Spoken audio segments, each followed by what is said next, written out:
बाक्सा जिल्ला दुलाराय बर' फरायसा आफादनि आनजादाव HSLC आरो HS आनजादाव बाक्सा जिल्लानि मादाव 10 बा टप 10 जायगायाव आवग्रिनो हानाय फरायसाफोरखौ बरायनाय आरो मान बावनाय हाबाफारि आरो बे हाबाफारिखौनो सामलायबाय थानाय जिल्ला आफादनि मानगोनां आफादगिरि बे मेलावनो गाहाय आलासि थांखिजानाय आलासि महरै बाहागो लाफैनो हानाय मानगोनां नोंथांमोन जौसाङावनो जिरायनाय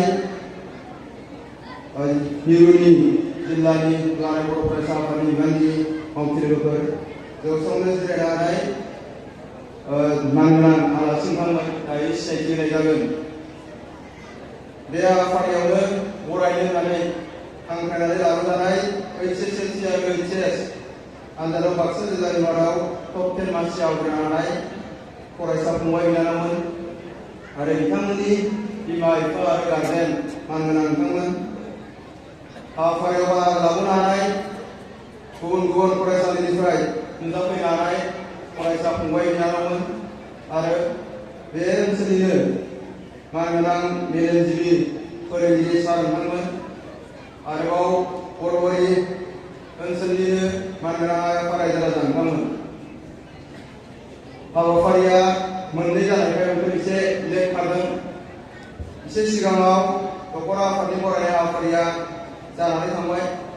जिल्ला आफादनि बरायनाय हाबाफारि बेयाव आंखौ बेखेवनो थाखाय हांख्रायहरदों।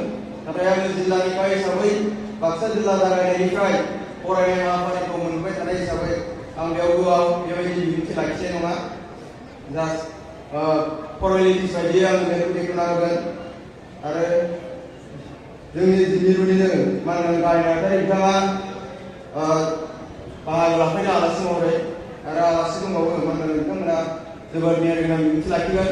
आङो गिबियावनो खावलायखानोसो नागिरदों मेल जोबजासे जाहाथे नोंथांमोना जोबोद मोजाङै आब्रुथिनि गेजेरजों मेलखौ खोनासंबाय थायो आरो फोजोबो। दा मेट्रिक आरो हायार सेकेन्डारि फरायसाफोरखौ बरायनाय सिगाङावनो जानांगौमोन। हायार सेकेन्डारि रिजाल्टआ जोबोद लेट जानायनि थाखाय बे लेट जालांबाय। जियानो जाया मानो मेट्रिक आरो हायार सेकेन्डारि बा गुबुन गुबुन एग्जामफोर बेयो APSC UPSCआनो जाथों बे डक्टर इन्जिनियार एन्ट्रेन्सआनो जाथों बे मेट्रिकनि बा हायार सेकेन्डारिनि रिजाल्टआनो जाथों फरायसाफोरा जेरैबायदियै गोसो गुदुङै गुद गोसोखौ लानानै नेबाय थायो बिमा बिफाया जेरैबायदियै सिन्था खालामनाय बा गुद गोसोखौ लानानै रिजाल्टफोरखौ नेबाय थायो दुलाराय बर' फरायसा आफादाबो बेफोरबायदि रिजाल्टफोरखौ लानानै जोबोद सिनसियार जोबोद सिरियास। दा बेनि थाखायनो जोंबो फरायसाफोरा बिमा बिफाफ्रा जेरैबायदियै रिजाल्टफोरखौ नेबाय थायो दुलाराय बर' फरायसा आफादाबो बेबायदिनो जोंबो नेबाय थायो। दा सिगां देग्लाय जोंनि रिजाल्टआ ओंखारबाय APSCनि रिजाल्ट बा डक्टर इन्जिनियार एन्ट्रेन्सनि रिजाल्टआ ओंखारदों। दा बेखौ नायबाय जोङो हिसाब खालामबाय डक्टराव बेसेबां मोनखो इन्जिनियाराव बेसेबां मोनखो जोबोद खम मोनबाय। 40 ना 50 जना सिलेक्सन जादोंमोन डक्टराव बिनि एडमिसनाव खमसिन जायो बर'फोरनिफ्राय जोबोद खम मोनो जोङो।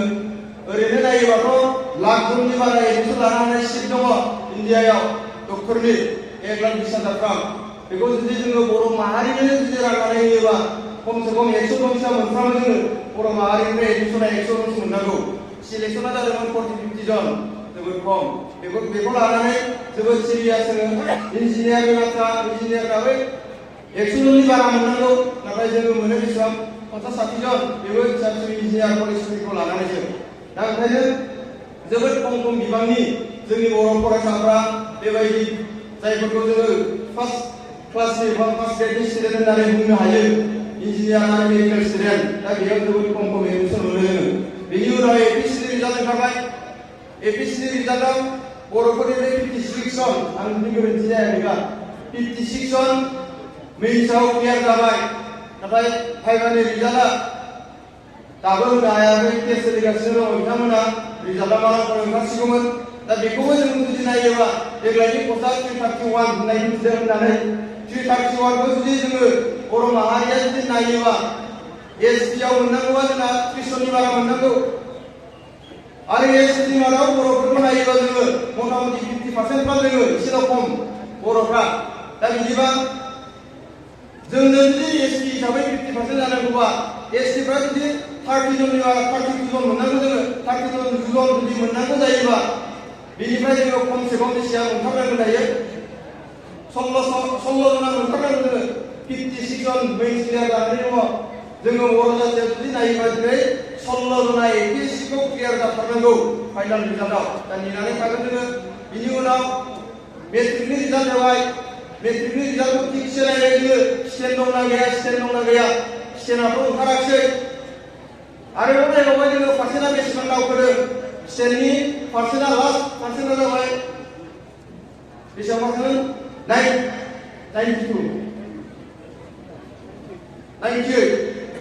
98 पार्सेन्टआनो लास्ट जाबाय जोंना बेसे मोनखो 97 1% खमनि थाखाय बा 6 नाम्बार खमनि थाखाय जोंहा स्टेन मोननो हायाखिसै दा बिनि उनाव नायबावबाय स्टेटखौ मोननो हायाखिसै फार्स्ट डिभिजन आरोबाव बेसेबां मोनखो जोङो फार्स्ट डिभिजनखौ बर' मिडियामखौ सानबाय बर' मिडियामनि फार्स्ट डिभिजनाव मोनबाय 1977 1977 जन दा बेयावबो जोङो नायबाय जोंनि बर' मिडियामनिफ्राय फाइनाल होनाया मेट्रिक फाइनाल होनाया 17,303 17,303 जन बेखौ जुदि जेसेबां फार्स्ट डिभिजन थांदों आसामाव फार्स्ट डिभिजन थांनाया 65,176 बेखौ जुदि जोङो 17,303 जुदि फार्स्ट डिभिजनखौबो राननानै होयो अब्लाना जोङो मोननांगौ 2780 जन जोङो मोनबाय बेसेबां 1977 जन जोङो मोननांगोन 2,780 जन बेयाव जोंना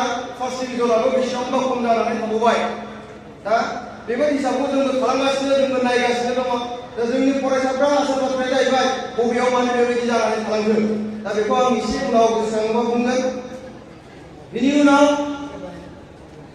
रिजाल्टआ होबाय इउपिएससिनि एग्जाम बावाखैबा इउपिएससियाव नायबाय सासेबो बर' क्लियार जायाखिसै नाथाय देग्लायो 871 ना सामथिं बेबायदि भेकेन्सि दंमोन 871 नि मादाव जों जुदि बर' माहारिनि राननानै होयोबा 18 लाख 17 लाख बर' मानसि दङब्ला बेयाव जोङो खमबाबो सासेया इउपिएससि पास जानांगौ आरो बोसोरफ्रोमबो सासेबा बिनि बारा इउपिएससि मोनबाय थानांगौ बाराद्राय खमद्राय भेकेन्सि जाया दा बेखौ नायोब्ला जोङो दिनै बर'फ्रा मोनफ्रोमबो बिथिङाव एसे उन जानानै थानाय बायदिखौ जोङो नुनो मोनो दा बिनि उनाव हायार सेकेन्डारिनि रिजाल्ट ओंखारबाय हायार सेकेन्डारिनि रिजाल्टखौ नायबाय हायार सेकेन्डारिनि रिजाल्टआवबो टप 10 आव सासेबो बर' मोननाय नुनो मोनाखिसै दा नाथाय जोङो बेयाव हायार सेकेन्डारियाव साबैसे बर'फ्रा एपिएल जादोंमोन जोङो बेखौ सानख'नो हायाखै दा बेनि थाखाय आङो बेयाव बेसेबां पास जानांगौ जानाङा बे जिनिसखौ जोङो दिहुननो हायाखै जियानो जाया मानो जोङो हायार सेकेन्डारियावबो टप 10 डिमासियाव होनो हानांगौमोन बेखौ हायाखिसै दा जोङो बेयाव बाक्सा जिल्ला हिसाबै फरायबोबाय थादों दा बाक्सा जिल्लानिखौ जोङो एसे नायोबा नुगोन गुबुन जेराव बर' मैखोम थानाय जिल्ला बे जिल्लाफोरनि मादाव रिजाल्टखौ नायोबा बाक्सा जिल्लानिखौनो एसे साबसिन नुबाय थेवब्लाबो जोङो सिङाव जुदि हाबनानै नायबावोबा बेयावबो नुगोन फार्स्ट डिभिजननि लिस्टखौ नायबाय जोङो फार्स्ट डिभिजना बाक्सा जिल्लायाव मोनबाय 2,225 गासै एपिएल जादोंमोन 13,123 बिनिनो बर'फ्रा बाक्सा जिल्लानिफ्राय एपिएल जादोंमोन 4,428 फार्स्ट डिभिजनखौ मोनबाय 643 बेयावबो जोङो बाक्सा जिल्ला हिसाबैबो फार्स्ट डिभिजनाव मोनथारनांगौमोन बर'आ 750 जन खमबाबो नाथाय बाक्सा जिल्ला हिसाबैबो नोंगौ जोङो बर' मैखोम थानाय जिल्लाफोरनि मादाव बाक्सा जिल्लायानो रिजाल्टखौ साबसिन नुदों थेवब्लाबो बाक्सा जिल्लायाव बेसेबांबा खम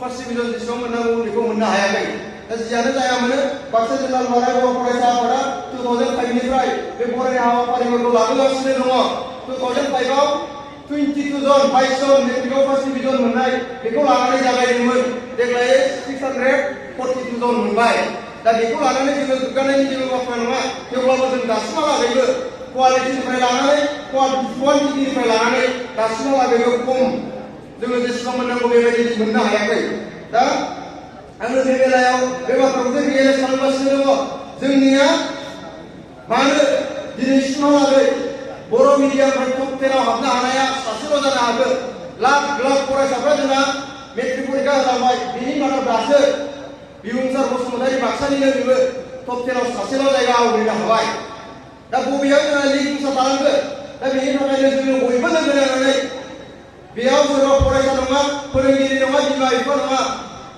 हारियाव जेसेबां आफादफोर दङ, हारियाव जेसेबां सेक्सननि थाखोनि सुबुंफोर दङ, गासिबो दिनै बिजिरनानै नायनांगौ सम जाबाय। जेरैखि जाया पस्टमर्टेम खालामथारनांसिगोन जोङो। जोंनाव टप 10 मानो बोसोरफ्रोमबो मोननो हाया?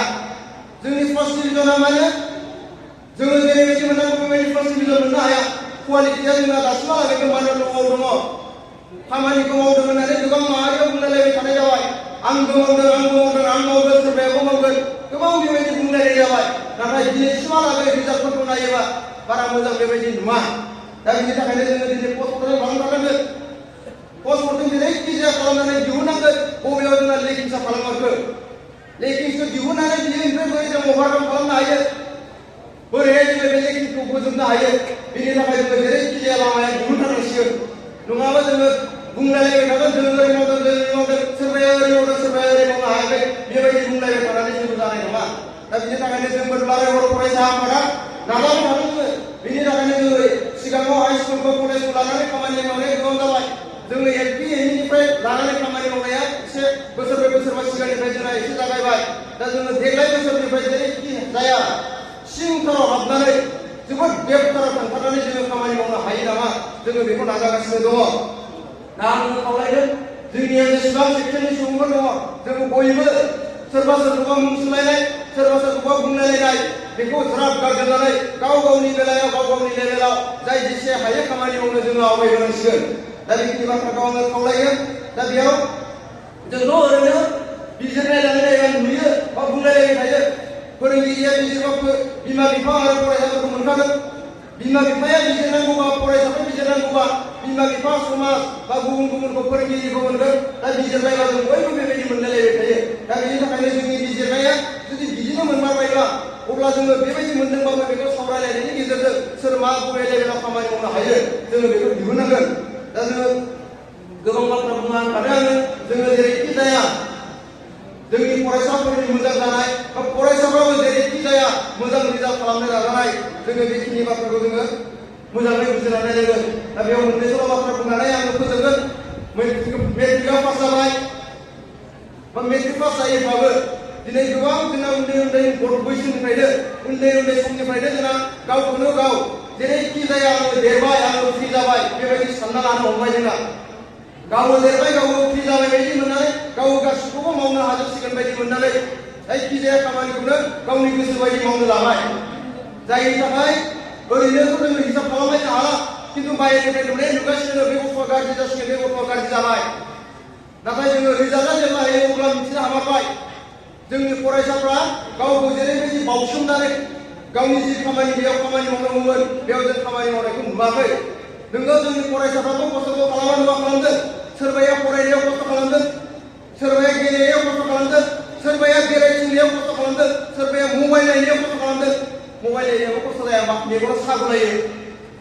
मेलेम बाहायनाङाबा मबाइल नायनायावबो जोंनि मानसिफ्राबो खस्थ' खालामदों। नाथाय जोंनि खस्थ' खालामनाया राइट डाइरेक्सनाव जादोंना जायाखै बेयो साननो गोनां बाथ्रा। दा बिनि थाखायनो आं खावलायगोन जोङो गावखौ माब्लाबाबो गेदेर होननानै दासा। बेयाव जेसेबां गिदिर गोलावफोर जिरायनानै दङ बिथांमोनाबो बबेबा लेभेलाव गेदेर, बबेबा लेभेलाव गेदेर नङा। बिथांमोनाबो सोलोंथाइ लागासिनो दं आंनि बुजिनायाव। सोलोंथाइ लानाया जोबनाय गैया। इसिबां गेदेर नुनायाव, मिथिनायाव नंमारगौबा गेदेरबो, नाथाय बिथांमोनाबो रोंबावनांगौ दङ, सोलोंबावनांगौ दङ, बिथांमोनाबो सोलोंगासिनो दङ। दा बिदिबा जोंनि फरायसाफ्राथ' दासो फरायगासिनो दङ, जिउ राहा दानांगौ दङ, गोबां माबा माबि मावनांगौ दङ। बेखौ जों माब्ला मावहैगोन दानिफ्राय जुदि एसे मोजाङै मावखायाबा। दा बिनि थाखायनो आं खावलायगोन जोंनि जि खामानि मावनाय बे खामानि मावनायखौ जोङो राइट डाइरेक्सनाव, राइट ट्रेकआव दोननानै खामानिखौ मावनांगोन। अब्लानो जों जि खस्थ' खालामदों बिनि फिथाइया ओंखारगोन। नङाबा जेसेबांखि खस्थ' खालामा मानो बे फिथाइया मोजां फिथाइ थायनाय नङा, गेसावनो थायमारगोन। दा जायफोरा SSLC पास जाबाय बिथांमोनखौ फंसे बाथ्राखौ आं खावलायगोन। गिबियावनो फरायनानै लाबाय। हायार सेकेन्डारि जायफोरा सेथि थाखोआव पास खालामबाय, मेट्रिकआव जायफोरा सेथि थाखोआव पास खालामबाय, बिमा बिफाफोरखौ आं खुलुमगोन। बिथांमोननि नाजाथाबनायनि गेजेरजों बिथांमोना जोबोर मोजाङै पास खालामनो हाबाय। बे बुब्लियावनो आङो फोरोंगिरि बिथांमोनखौबो साबायखर बावगोन। बिथांमोनाबो नाजाथाबनायनि गेजेरजों जोंनि फरायसाफोरखौ, माखासे फरायसाफोरखौ मोजाङै पास खालामहोनो हाबाय। दा बेयाव आङो फरायसाफोरखौ खावलायगोन जोङो मेट्रिक पास जानानै बाहेरायाव गोबां जिनिस मोनहैसिगोन दायो। गोबां जिनिस हाबनो नागिरबाय थागोन जेरैहाय नोङो प्ले स्ट'राव मबाइलाव जुदि प्ले स्ट'राव हाबनानै माबा मोनसे डाउनलड खालामनो जुदि टाइप खालामोबा माबा मोनसे सफ्टवेयर डाउनलड खालामनो एप डाउनलड खालामनो जुदि टाइप खालामोबा बेयाव जेखौ टाइप खालामनो बेयाव फैनाय नङा बेसेबांबा माबा माबि फैगोन इउटिउबाव जुदि जाय जिनिसखौ नायनो नागिरदों बेखौ टाइप खालामबा बेल' फैगोन बेबायदि नङा बेयाव बेसेबांबा जिनिस ओंखारबोगोन दा जायफोरा मेट्रिक पास जाबाय हायार सेकेन्डारि फरायनो नागिरदों हायार सेकेन्डारि पास जाबाय गुबुन गुबुन कलेजाव गोजान गोजानाव फरायहैनो नागिरदों दा बेयाव नोङो लुबैबाबो लुबैयाबाबो नोंनि खाथियाव गोबां जिनिसा फैखागोन दायो आवगोलाव जेसेबां फैदोंमोन बिनि बारा फैगोन आरो जेसेबां जिनिस फैगोन बेयाव मोजां मोजां फैगोन बेखौ दासान एबा बेयाव गाज्रिबो फैखागोन दा बिनि थाखायनो बेयाव मोजां गाज्रिखौ बासिनानै लानांगौआ डाउनलड खालामनानै सोलोंनांगौआ नोंनिसो खामानि जागोन जोङो गुबुन गुबुनफोरखौ दायोबा जानाय नङा सोरबाया आंखौ गाज्रि खालामनो नागिरदों गाज्रि खालामबाय बेबायदि नङा नोङो माबायदि जानो नागिरदों नों गाज्रि जानो नागिरदों ना मोजां जानो नागिरदों नोंनि सायावसो गासिबो सोनारगोन दा बिनि थाखायनो आङो खावलायगोन जोङो जिखि खामानि मावहैया मानो जिखि थासारियाव थाहैया मानो जायखिजाया मोजां गावखौ मोजां थासारियाव खालामनो थाखाय गावखौ जेब्लाबो नाजा गावखौ जुदि मोजां थासारियाव खालामनो जुदि नाजायोबा गुबुना नोंखौ सहस नङा गाज्रि खालामनो हानाया जानो हागौ खावसेनि मादाव सोरबा सासे सानैया गाज्रि जानो हागौ थेवब्लाबो गोबांखौ हानाय नङा दा बेखिनि बाथ्राखौ जास्ट खावलायगोन आङो जोंहा गोबां बिबुंथिगिरि दङ मन्थ्रि बिथाङाबो फैगोन होननाय खोनादों बिथाङाबो मोनसे बाथ्रा बुंलांनो रोंगौ जियानो जाया मानो बयनिसिमबो साबायखर बावबाय आरो जाय फंबाय बिनानावमोन उन्दै उन्दै फरायगासिनो दङ जोंना दिनैहाय जा रिजाल्ट दिनै जि बरायजागोन बिथांमोना टप 10 आव मासि आवग्रिनो हायाखिसै फैबाय थानाय जोंनि फरायसाफ्रा जाहाथे जेरैखि जाया टप 10 मासि आवग्रिनो नाजायो आं बेखिनि बाथ्राखौ खावलायगोन दा बयनिसिमबो साबायखर बावनानै आङो आंनि बुंनायखौ फोजोबबाय आरो दिनैनि बे मेहेरगोनां मेलखौ बेखेवबाय होननानै फोसावबाय गोजोन्थों